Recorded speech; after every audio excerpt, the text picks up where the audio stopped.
Mataupu e 5 ua tanumia Iakopo o le mavaenga ma le oti o Iosefa. Ona whapau atu leo Iosefa I fofonga o lona tamba. Ua tangi ai I ona lunga, masongi I ate ia. Ona poloa I leo Iosefa yana au na fomai. Ia lanto wantu ala ala I lona tamba. Ona atu ala ala ina leo Israelu e fomai. Ua atu ona aso e whaanga fu. A waolo whapeo na wha anto o aso e wantu ala ala ina. Ua tangi foi ai kupito I ante ia e fitu nga fulu o naso. Ua mawai aso na tau whaitangi ai. Ona whai atu leo Iosefa I le ainga o Farao. O loo whape atu. A whai ua utau walofa mai I ante au. Ia whapeo na utau whetala iane I a Farao.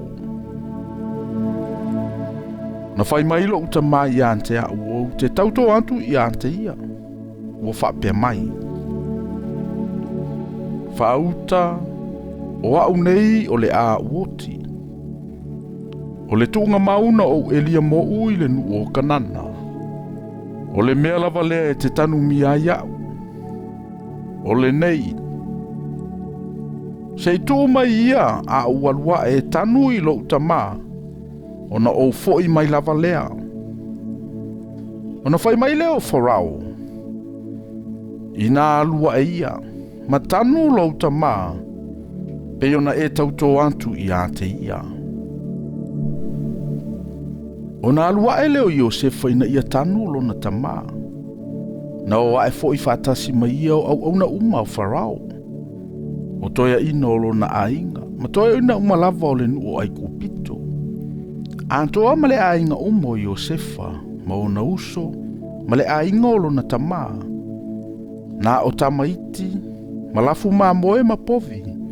Na tu ua ia e ilanto ile nu o kosena. Na o ai fo I fatasi mai ia ono fo fata vale vale ma eti e solo fanua.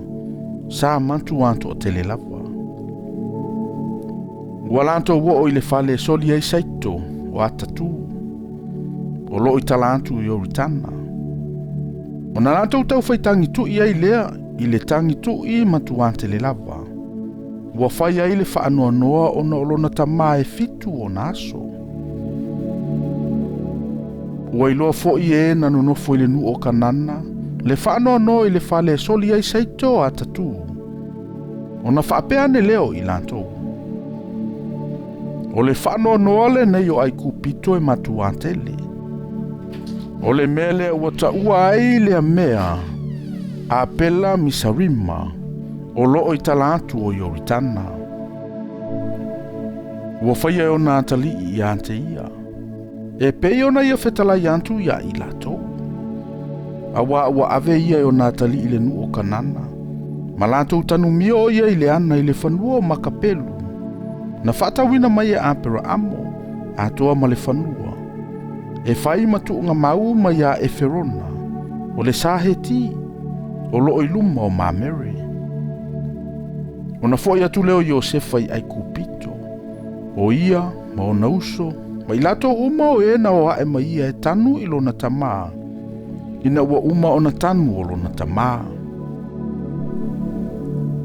Ua ilo e uso Iosefa ua o tilo lato tama. Ona whapea ai lea. Ane ie whaalotoloto mai Iosefa ia I tantou. Mana matu antau I mai ante I tanto o mea leanga umana tanto whaia I ante ia. O na lato a matu leo le fe au I ante ia. Ua whape atu. Na polo ai mai lo tama. Ina o le imaliu o ia. Ua whape mai. Ia whape ono utau whai antu I a Iosefa. O te ayo yantu I ante oe. Ia e whaamangalo ina leanga o uso malala antou wanga sala. Awana lantou wanga leanga atu lava I ante oe. O le nei, ma antou te ai o yatu. Ia e whaamangalo ina leanga au na nei a lea tua o lo tama. Ona tangi leo Iosefa ia lantou upu ia te ia. O atu foi ona uso, ma whaapa u i ona luma. Ma whai antu i lantou ia te ia. Whaauta o au auna i mātou nei. Ona whai mai leo Iosefa ia te i lantou. Awane i outou mātatau. Pela o au o le sui o le atua. Ao outou. Na whaitonga fite o outou ia leanga iau. Ao le atua. Na finangalo ia iu i le lelei. Ina ia o ina whaola ina o le nuu e toa tele. Pe o na tau nuu ai i o na ponei. O le nei. Aua nei mātatau outou. O au nei o te tausi lava i ante outou ma outou whanau. O na whaamatala loto mai lea o ia i ante i lantou. Ma tau tala lelei mai i ante i lantou. Sa nofo fo i Iosefa i ai kupito ia antoa male ainga o lona tamaa. O le olo Iosefa ua se lau male se fulu o tausanga. Sa iloa fo i Iosefa le whanau a Efraima. Ua o i le tupulanga e tolu. O le whanau fo ia Makira o le antali i leo o Manase. Na sapa ia i lunga o tulivai o Iosefa. O na whai atu leo Iosefa i o nauso. O au nei o le a uoti. A o le atua. E asi mai lava o ia i ante outou. Ma ave ina e outou ai le nuu nei le nuu na tautu ai o ia ia ampera amu. Ma Isaako, antoa ma Iakopo. O na whai atu ai leo Iosefa, ia tautoa mai le whanaunga Israelu.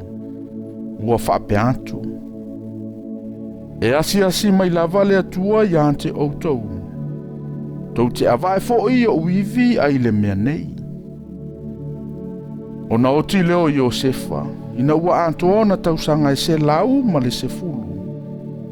Na atu alala ina fo o ia e i lantou, ma tuu i le antola au i ai kupito.